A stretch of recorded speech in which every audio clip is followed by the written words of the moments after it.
Hello and welcome to Feedback Friday. You are watching Artist Strong's seasonal weekly episode where my name is Carrie. I help artists like you build your skill and develop your unique artist voice.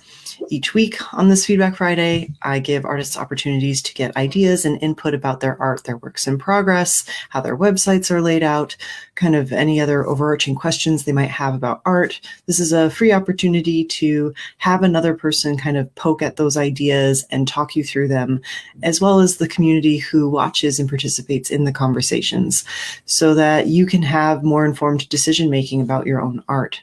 What's so great about this activity is even if your work is not selected, the questions and the kinds of conversations we have are valuable for everybody.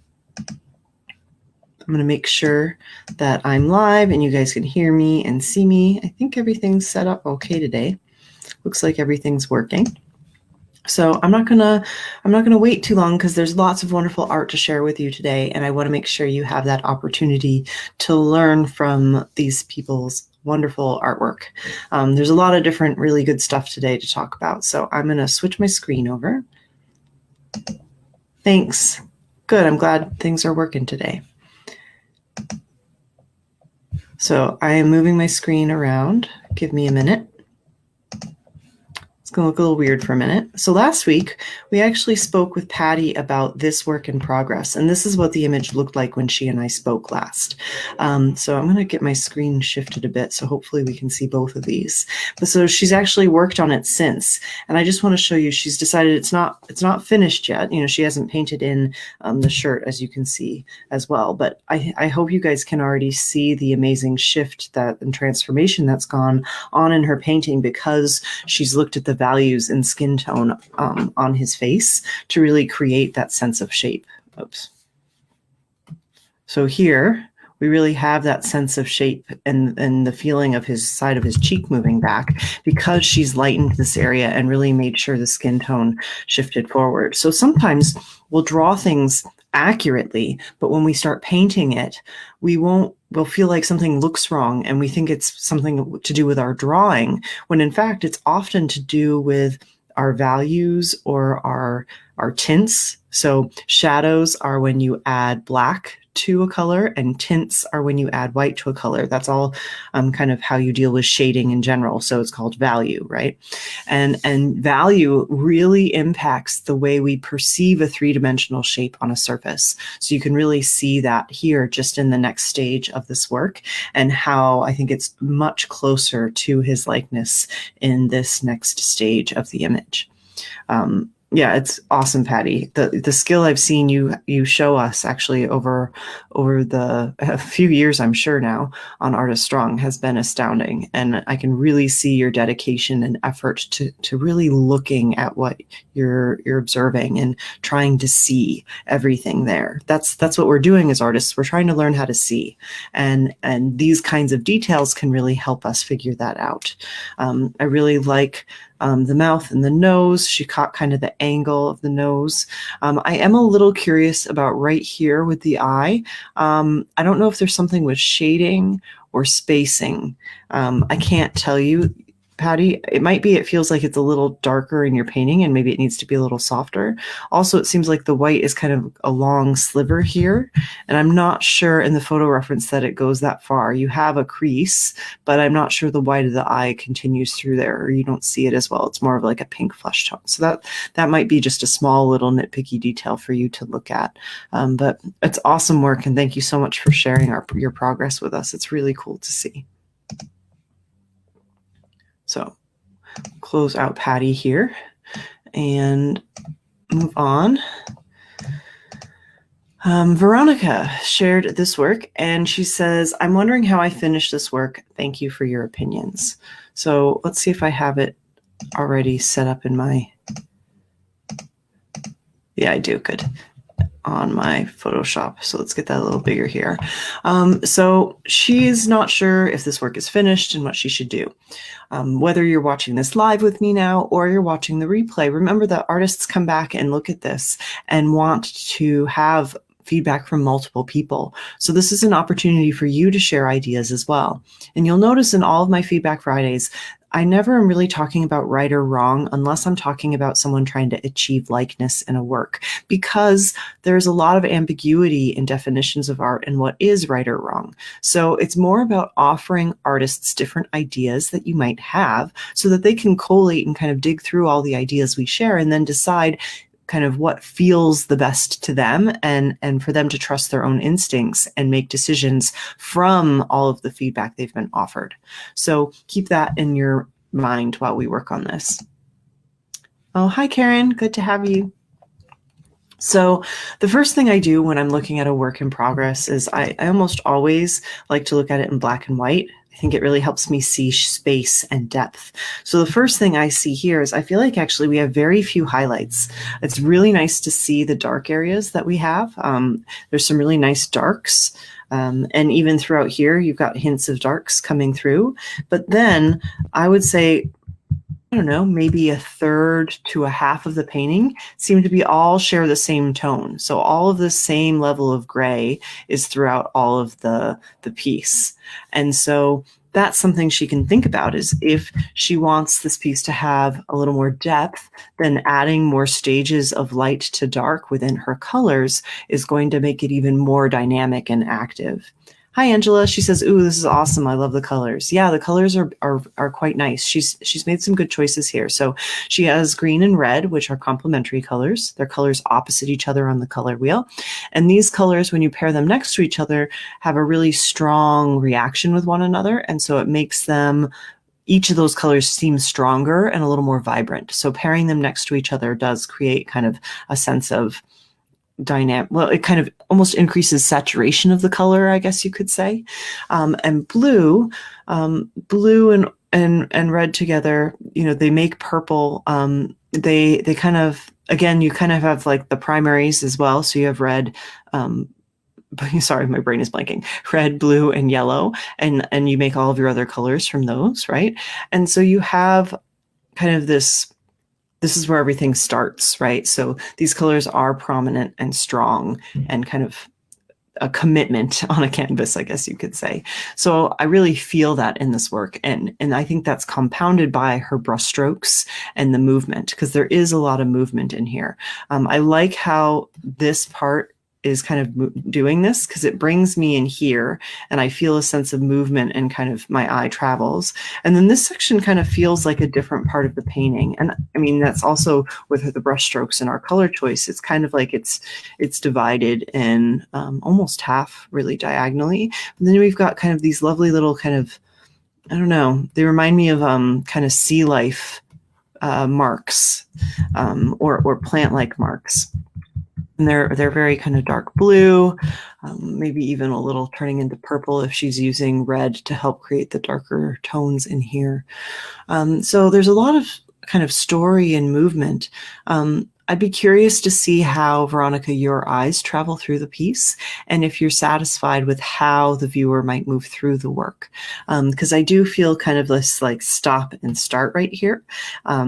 And it'd be interesting, you know, this kind of helps bridge the two a little bit. But I wonder if there could be hints of blue over here. You know, you could still have kind of this directional movement. You don't have to add other marks to it. But what if some of this darker dark blue, or even just some of this kind of royal blue, so to speak, was in some of these marks on this side? I think that might help create a sense of continuity. That could be a way to play with this. The other thing I wonder about is the red here is all kind of a flat, like this is the color, here it is, where pretty much everywhere else in the painting has colors mixing and transforming and lots of textural brushstrokes and kind of thick paint mixing in together. So there's part of me that would either like to see some of this kind of blocked in area a little more obvious in other parts of the surface of the canvas, or to have some of that same kind of thickness of paint and texture in this spot too. So those are different ways we could look at a piece and decide to tweak it or think about manipulating it to see if we want to make changes to it. Karen says maybe a dark area between red and blue. Yeah. Yeah, that's not a bad idea. So I hope, Veronica, this gives you some food for thought. And for any of you working in an abstract way like this, it is an intuitive choice and decision what you do, but what you can be thinking about is your composition. How are the arrangement of the colors and the textural marks you make, how do they help you move through the artwork? And if you were to kind of put the artwork on a scale, so to speak, and it was a visual scale and you felt one side was weighted more than the other, when you look at your piece, you feel like it tilt one way more or less? And you really want it to try to make it feel even. How do you make it feel integrated? So again, even here, just having a little bit of green over here, I really like that because it helps tie this side of the piece over to this side of the work. So those are all decisions you can be thinking about when you layer. And I think sometimes it's also really important with works like this to get feedback like this and then literally hide the piece away for a week or two. Da Vinci actually did this quite a bit, is he would actually flip a painting over and make sure he didn't look at it for quite some time before he returned to it to finish it. And it really does help you kind of reset. You lose some of the emotional attachment to some of the decisions you've made in the first kind of interpretation of the work. And then you can come with fresh eyes and the feedback of peers and go, okay, what do I feel like is the right next step? So those are some suggestions, I hope, Veronica, that will help you move forward. Thank you for sharing your work. And for all of you who share your work, if you finish the piece and want to share it, I'd love to share it on a future Feedback Friday. It's really fun to share people's journey with the work. And I think it's really helpful for people to see before and afters. So Kathleen actually has a question as well. Kathleen typically works in textile, but she's been moving into some drawing and painting. So I'm going to get her work out next to this too, so we can look at it and kind of look at them side by side. If I can make my screen behave. Okay. So this was part of Emma Petit's lesson, Freedom Through Boldness. You start off with free writing and then covering with a layer of red acrylic paint. Then you use a dark color to fill in shading for face, and then you follow by using a light color for highlights. The next step is where I had my initial question. I sketched in the face with a pencil and then a black colored pencil. I then used blue and white to highlight and add depth. I'm happy with the emotion in her eyes and the way her hair came out. I was partially working from a photo reference, but I felt too constricted by that and decided to just let it flow. I'm new to faces and I'm instructed not to worry about beauty, just do it. But I'm frustrated by the lips and nose because of the inability to be delicate, as Kelsey put it, someone in the comment thread from this. Any feedback would be appreciated. I don't know, Kathleen, if you're going to like the feedback I offer today, because I actually think you should stop fighting it and you should embrace it. Everything about this piece is bold and forward and very intense colors. The eyes feel really strong to me. I think this piece, the textural marks, everything about it just feels full of emotion to me. And so part of me has a question of, why would we want to soften that? Why would we make that choice? So I think that's something we should all be thinking about. Sometimes our definitions of what art should look like impact the choices that we think we need to be making in a work.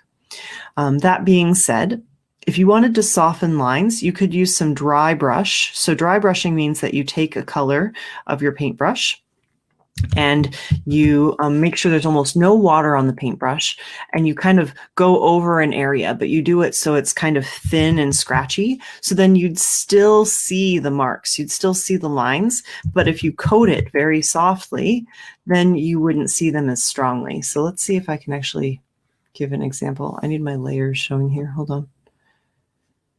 Where is it?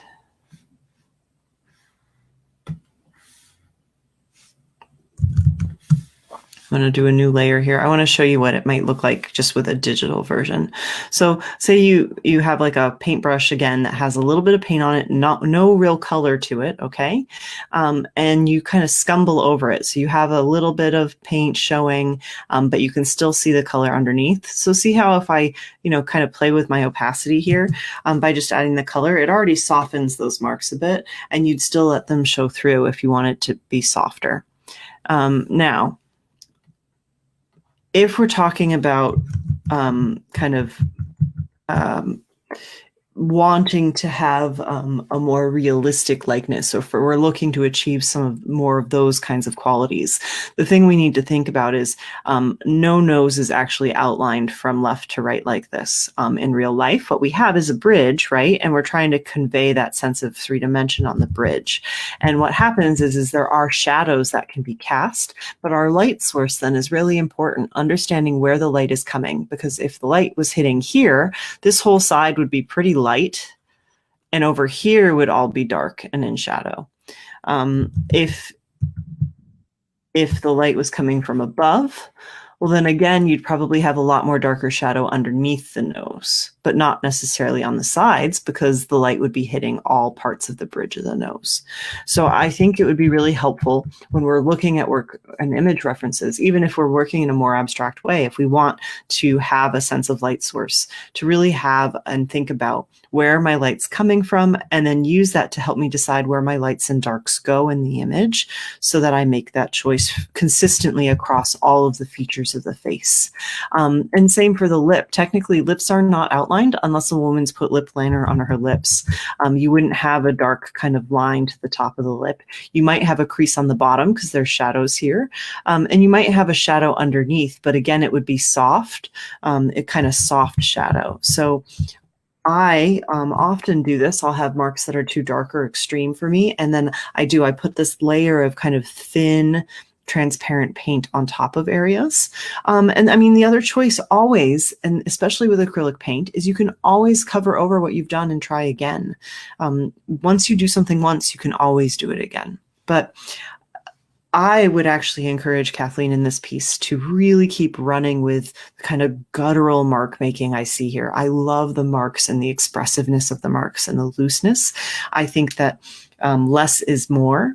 And I really do. I mean, if anything, I really like kind of some of these darker creamy areas. So maybe have a little bit of it on top of the nose so that the nose comes forward a bit. You can see how that kind of makes the nose pop forward on this face, but you could even have it kind of loose and blocked in. And you could even just cover over a little bit of the black area of the outline if you don't want it to be a constant line. But I really wish I knew the artist that it makes me think of, but I keep thinking of this artist from art history. There's someone that's coming through in this piece for me. And so give yourselves permission when you're doing something new to be uncomfortable, because it's really scary to try something new. And it's even really brave to share your work and ask for feedback like this when it's something totally different from the normal work you do. It's a very vulnerable experience. And I think there are so many times we feel a lack of permission to do it then.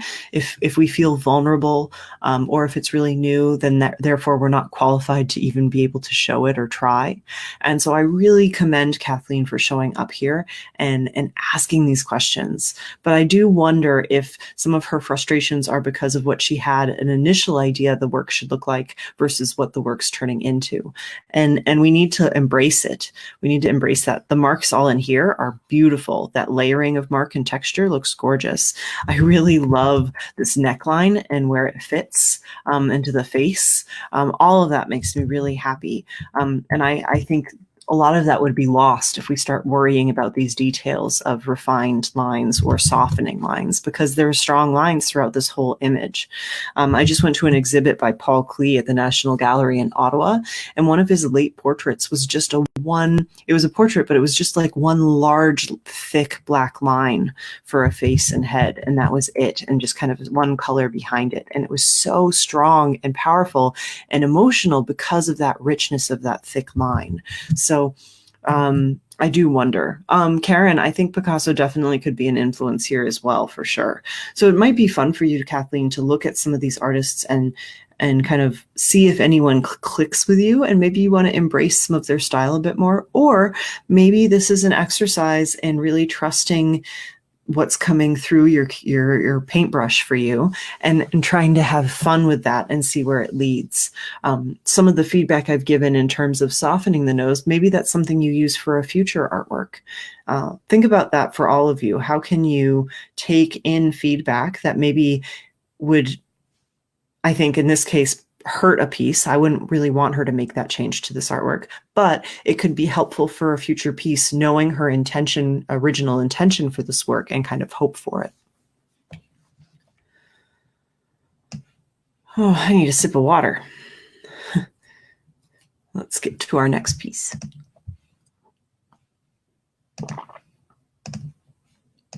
Okay. Would you please give your critical opinion about my tree painting? It was acrylic on canvas, 14 by 21 inches. I started this before becoming a member of Artist Strong. I feel I overworked it too much. I didn't do enough with the light by eliminating most of the yellow. Focal point was the crotch, and I tried to lead the eye up on the trunk diagonally, with light coming across from left to right diagonally. No clue if I did anything correct.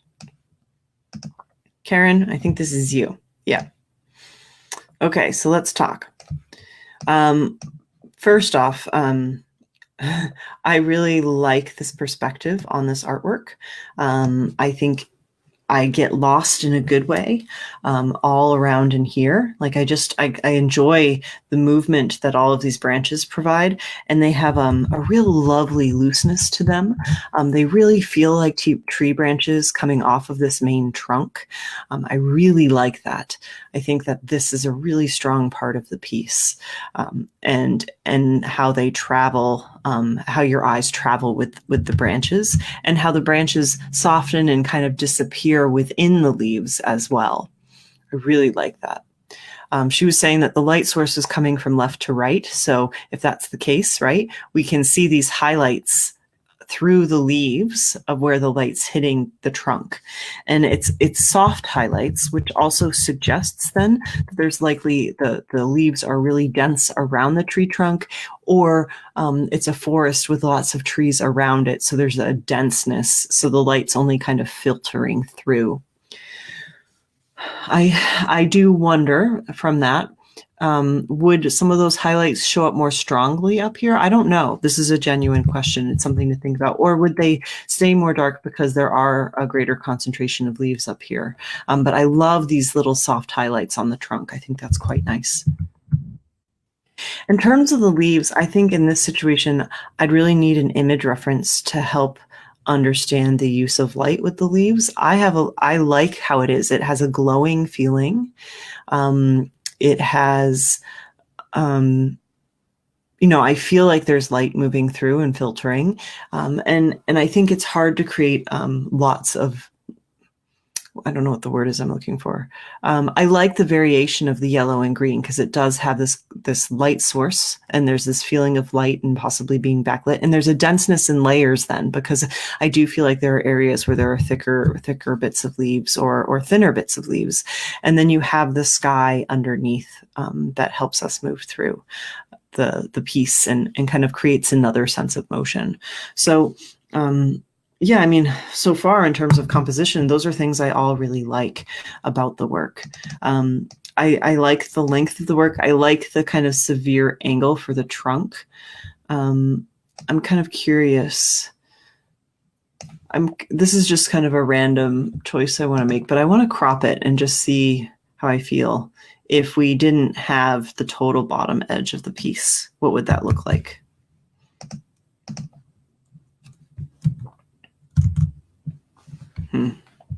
I don't know.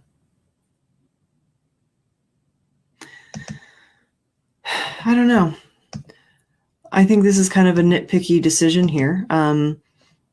There's something about the framing here. I think for a rule of thirds, this kind of makes the edge of this tree a little bit more in the rule of thirds composition choice. So if you guys remember rule of thirds, it means that, oops, I have the wrong tool on. Hold on. Oh, Photoshop, stop being annoying. Here we go. So with rule of thirds, you create like a hash mark, right? And wherever the hash marks intersect, that's kind of a focal point. So here I feel like becomes more of that's a focal point with the tree. I wonder if we'd see it, maybe I don't know, maybe we'd see it or not see it on the bigger one too. Let's see.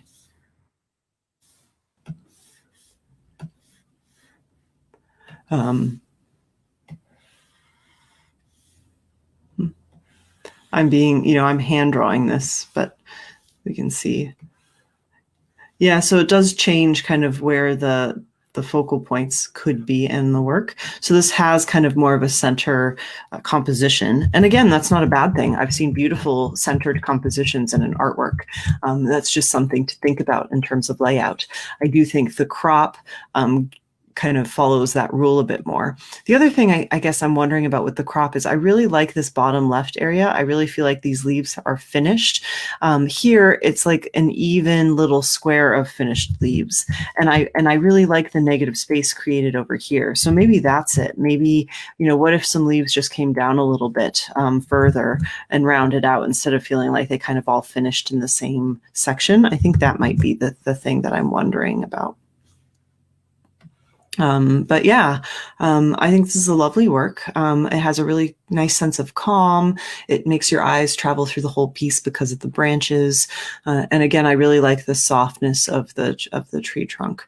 Yeah, the only kind of nitpicky thing I'm curious about is this edge here, and do we crop it, or do we try to kind of finish the corners like we did with the left side to make the negative space in the bottom right kind of a more organic shape. So I hope, Karen, this gives you some food for thought. I think it's a lovely work, and I'm really glad that you were willing to share it with us. Thank you so much.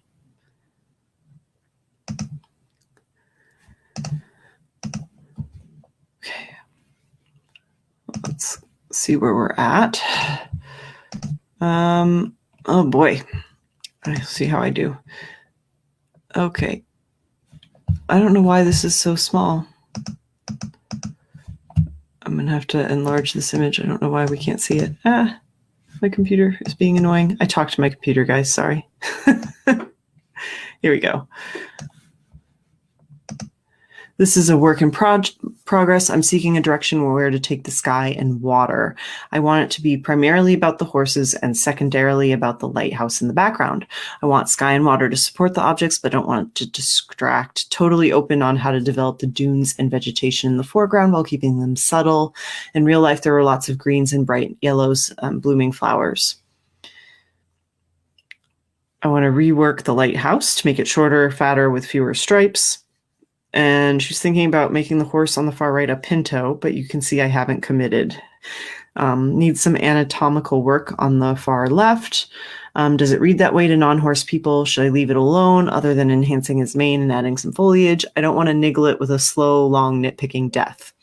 It's a pastel diptych on watercolor paper. Thank you, Kirsten, for sharing your work with us. I love too when people share it truly in process, because it helps on us kind of seeing how we move through a piece and making decisions. Karen just said, thank you. Agree on that negative shape. Thank you, Carrie. You're very welcome, Karen. I'm glad it gave you some ideas. Okay, so one, I like the idea of a fatter lighthouse and shorter.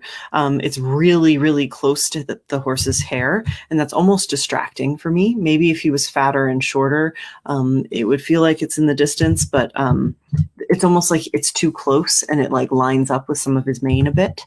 So I either want some of his mane to really just commit to going over it, or yeah, I don't know, thicker mane where it just kind of shows a little bit less.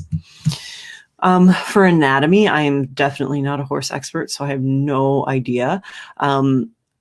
There is something here that kind of, I don't know if it's the angle that looks a little funny to me, but I mean, otherwise, I don't think I would know anything personally about anatomy of the horse. I like how it feels like we've captured him in the moment, and he's almost like coming in and looking at us like it's a selfie. Like, hi, here I am. I like there's an immediacy to that, and I'd really love that immediacy and freshness to be expressed in the dunes and leaves as well. I already like the starting marks that you have, Kirsten, and I don't want you to lose that freshness. And in fact, that's what I really like about this horse as well. Something in your paintings that you do, you really do keep a lot of visible brushstrokes and marks, and you see that a little bit here, but I actually feel like you've refined him a lot more than you do a lot of your other horses, and I really do like the looseness of your marks. So don't feel like you have to change that approach with a different medium, unless you want to try something new. I like the composition. I really like how like we travel through the image. It really does make us go through the whole piece, which is really nice. And I feel like we're almost seeing him run off.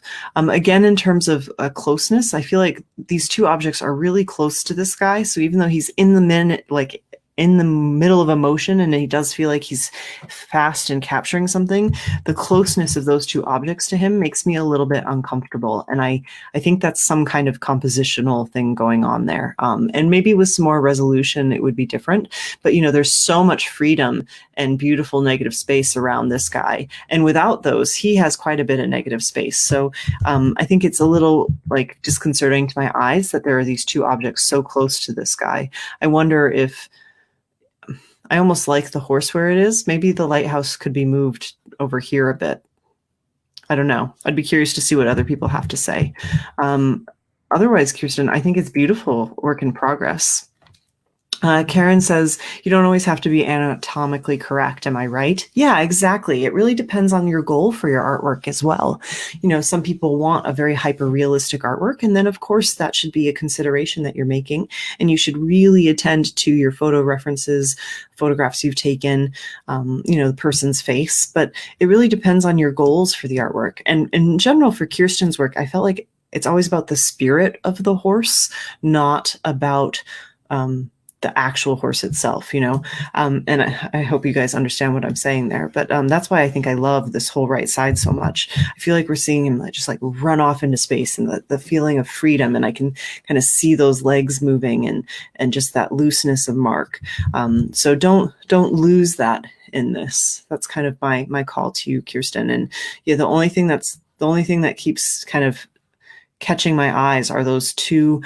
They're almost the same height and size as well as the small horse in the lighthouse. And they're both really close to this guy. So that might be something I would play with. And I do think that even just moving the lighthouse over here a bit or shortening it and fattening it might help that a little bit. Kirsten says, that's why I'm asking non-horse artsy peeps. As long as it reads okay, I can be cool and make science mind shush up. Karen says, I love it. Less detail is better in this case, I think. Yeah, I agree. So, Kirsten, I hope that gives you some food for thought and that you will definitely share your progress with us. I want to see if I kind of covered everything there. Yeah, I think that's all I'm going to share today. There are a few more works today, but we are already over time. So I just want to wrap things up with you. So let me get my face on the screen again so you can see me. Let me close this out. Okay, I hope, yeah, there we go. To everyone who always shows up, thank you so much. Thank you to all of you who joined me live today. Thank you to every single one of you who shares your work. I know it can be a scary experience to be part of a critique, to ask for feedback, and that there's a lot of vulnerability that can come around this, but this is the practice that we need to do to really up-level our work and to find the voice that we want, that unique style that so many of us strive for. This is the journey to it. Feedback is an integral part of the process, which is why I'm offering Feedback Fridays this fall and winter. And that's also something you get inside my program called The Circle. Many of you watching today had already been part of The Circle in the past. For those of you who haven't, it's a mastermind for artists. It's a 6-month community space. So you get to start January 4th, 2019, and it's 6 months of community building time and having this kind of feedback and support in a sacred space. That's why I call it a circle, because you have artists standing side by side, shoulder to shoulder, making their own art, trying to find their own voice and goals for their work. And that's part of the point of it. Is I'm not here to tell you to paint like me or draw like me. I want you to be able to make confident choices about your art and really say the things you want to say.